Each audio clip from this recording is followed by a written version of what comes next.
y fue donada por el gobierno del Reino de España en el año de 1951. Lo mismo sucede con las dos esculturas ubicadas afuera del palacio. Cuando salgan también las pueden observar más detalladamente. Podrán ver que una de ellas representa a la reina Isabel I y del otro lado tenemos ubicado a Cristóbal Colón, también donados por España en el año de 1924. Algo más, un poco más interesante que yo les puedo mencionar acerca del palacio es sobre los diferentes materiales que fueron utilizados para toda su construcción, como por ejemplo las gradas e incluso la entrada principal y más lugares del palacio están hechas de mármol. Este tipo de mármol se llama mármol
14 medallones, los cuales representan los 14 departamentos de El Salvador. También pueden ver las columnas. En medio de todas las columnas hay una letra S. Esa letra S hace alusión al nombre Salvador.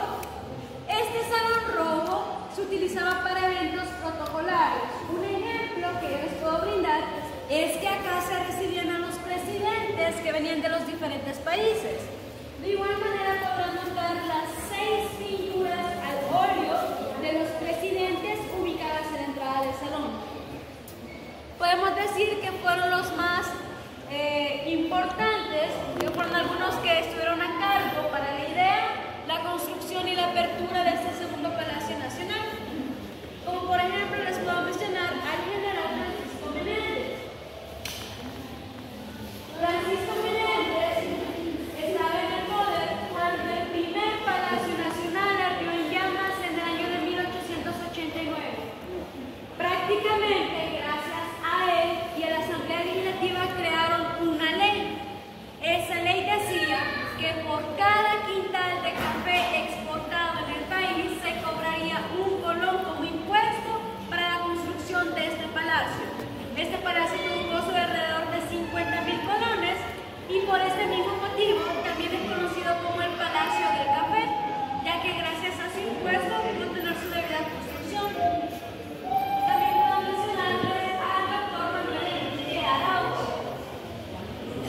Él fue quien inauguró este segundo Palacio Nacional en el año de 1911. También comentarles que él ha sido el único presidente que ha sido asesinado en función. Fue asesinado en el año de 1913 por armas blancas, específicamente por machetes, y su funeral se llevó a cabo acá en este salón rojo. Un último detalle a mencionar del salón es este candelabro.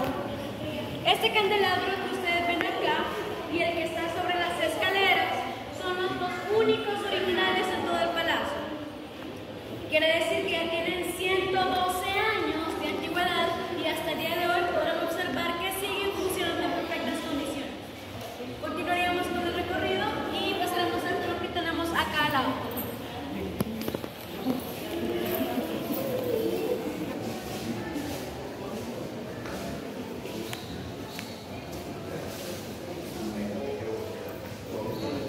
Como les decía desde un inicio, el palacio cuenta con 101 salones secundarios.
mayoría se encuentran cerrados.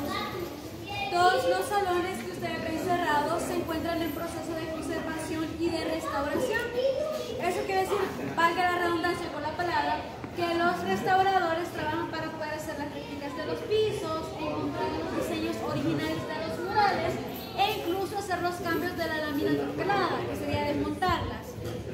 Prácticamente, más o menos para que nos hagamos una idea, para poder saber un solo salón pueden llevarse de 3 a 5 años. Si el diseño es bastante complicado, pueden llevarse hasta 8 a 10 años. Así que digamos que para ver todos los salones abiertos, de acá van a pasar un par de generaciones más, por decirlo así.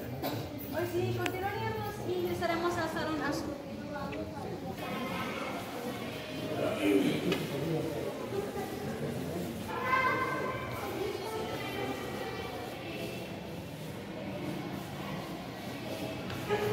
Como pueden observar, el blanco y el azul se debe a la bandera salvadoreña. Acá se ubicaba la Asamblea Legislativa. La Asamblea la utilizó hasta el año de 1974. También, como podrán ver, hoy en día, donde se ubica la nueva Asamblea, también se llama Salón Azul, como en conmemoración a esta Asamblea que existió en este Palacio Nacional. También hacer mención que en el pasado solíamos contar con un total de 28 diputados. Podemos ver una gran diferencia con la cantidad de diputados con la que contamos al día de hoy. También por acá atrás podrán observar los famosos curules. Todo el inmueble fue elaborado a mano por salvadoreños y son los originales. Quiere decir que la madera tiene 112 años de antigüedad y hasta el día de hoy se han preservado en excelentes condiciones. También hacer mención que este salón se dividía en 3 secciones. Acá teníamos a los diputados, nuestro presidente. De este lado donde estamos nosotros se encontraba el público general que venía a escuchar a la asamblea y finalmente tenemos esta tercera parte llamada mezanine. En el mezanine estaban los periodistas y reporteros que daban prensa a la asamblea legislativa. Por acá atrás tenemos una pequeña exposición, si ustedes se pueden acercar y les brindaré de la información.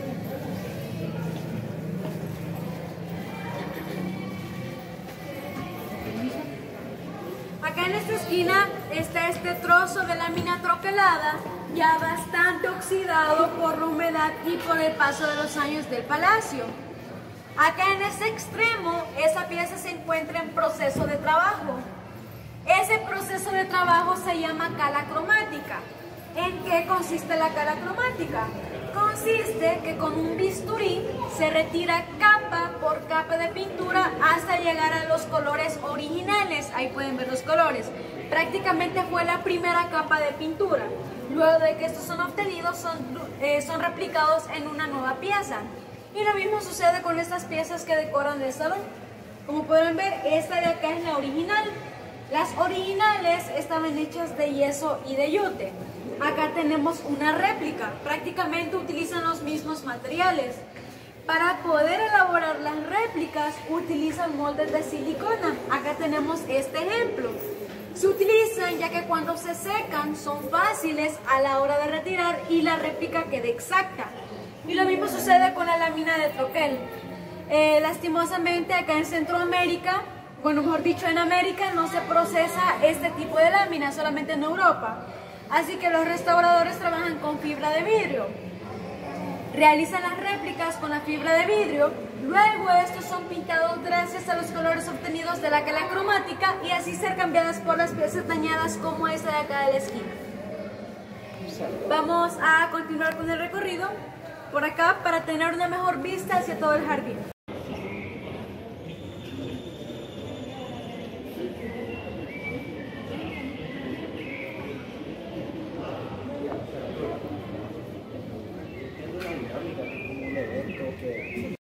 Son 5 árboles, muchas veces los confundimos con pinos, pero sus nombres son araucarias. Son 5 araucarias ya que representaban a la Federación Centroamericana, El Salvador, Honduras, Guatemala, Costa Rica y Nicaragua. La araucaria del medio representa a nuestro país, El Salvador. Estas fueron traídas acá en el año de 1920. Eso quiere decir que este año cumplieron 103 años de edad y de estar en el Palacio Nacional. En la parte de arriba pueden notar que están podadas e incluso tienen brotes. Se podan ya que pueden crecer más de 50 metros de altura. Y si se fijan bien, las 5 ya están inclinadas. Si se dejan crecer más, corren el riesgo de derrumbarse y así dañar la infraestructura de la primera y de la segunda planta del Palacio Nacional. Vamos a continuar con el recorrido de este lado, por favor.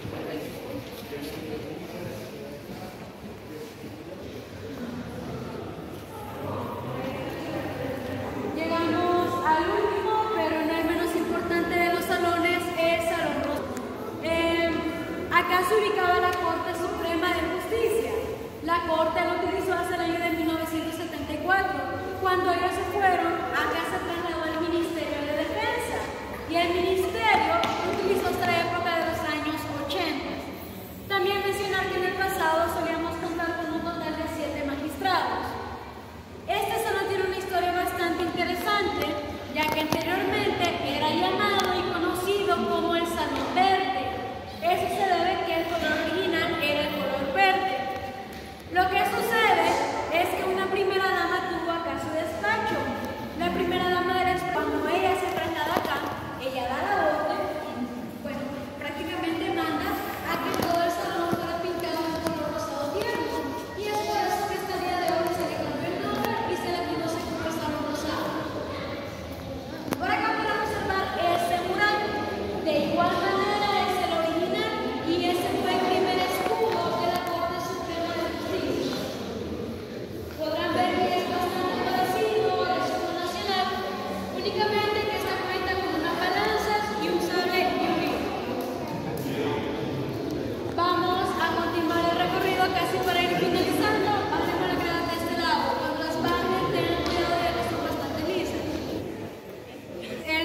Palacio Nacional, su construcción del año de 1905 al año de 1911. El primer palacio fue el año de 1866 al año de 1870. En sí no se sabe si el incendio que se tuvo fue un accidente o si fue provocado, pero prácticamente el primer Palacio Nacional quedó hecho ceniza. Su infraestructura era de madera y de lámina. Así que pueden imaginarse que son materiales bastante inflamables, no quedó nada del primero. Así que como medida de precaución, en este segundo palacio se construyeron 2 sótanos. Estos sótanos no están abiertos al público, ya que hoy en día todavía guardan los archivos generales de la nación. Así que digamos que sería bastante complicado que el gobierno venga de un día a otro y permita que todo el público general pueda entrar, ya que puede ser que más de un documento con información importante puede llegar a ser dañado o se puede llegar a extraviar. También como dato mencionar que el primer palacio tuvo la misma ubicación. Prácticamente lo que hicieron fue que sobre los cimientos del primero construyeron una base. Sobre esa base se construyó este segundo Palacio Nacional, este prácticamente mucho más grande y con los materiales mucho más refinados. Dando los últimos detalles del recorrido, mencionar las columnas. Podrán ver que las de arriba y las de abajo tienen un diseño diferente. Las de arriba son llamadas corintas y las de abajo jónicas. De igual manera podrán percatarse que adentro y afuera del palacio no hay tuberías de agua y lluvia expuestas. Esto se debe a que todas las tuberías se encuentran dentro de todas las columnas del Palacio Nacional. Quiere decir que cada vez que llueve por acá baja el agua y lluvia. Se realizó y debajo de las columnas pueden observar los huecos. Se realizó por 2 motivos: las columnas para que mantengan en pie y también para que tengan una mejor estética, ya que si ustedes se imaginan entrando acá, ven todo esto rodeado de tuberías grises o de color negro, no sería demasiado agradable a la vista, le quitaría la finura y la belleza que tiene el palacio. Finalizando el recorrido, las damas, si gustan ir al baño, es de este lado al fondo, los caballeros es en este mismo pasillo, ahí al finalizar. No sé si alguno de ustedes tiene alguna duda, consulta, curiosidad, alguna pregunta o todo bien con el recorrido. ¿Todo bien? Entonces, eso sería todo por el día de hoy. Muchísimas gracias por visitarnos. Espero que tengan una bonita tarde No sé si alguno de ustedes me había faltado pasar en colecturía. Si me faltaron pueden pasar y si no pues se pueden retirar y de este lado estaría la salida. Muchas gracias por visitarme. Gracias.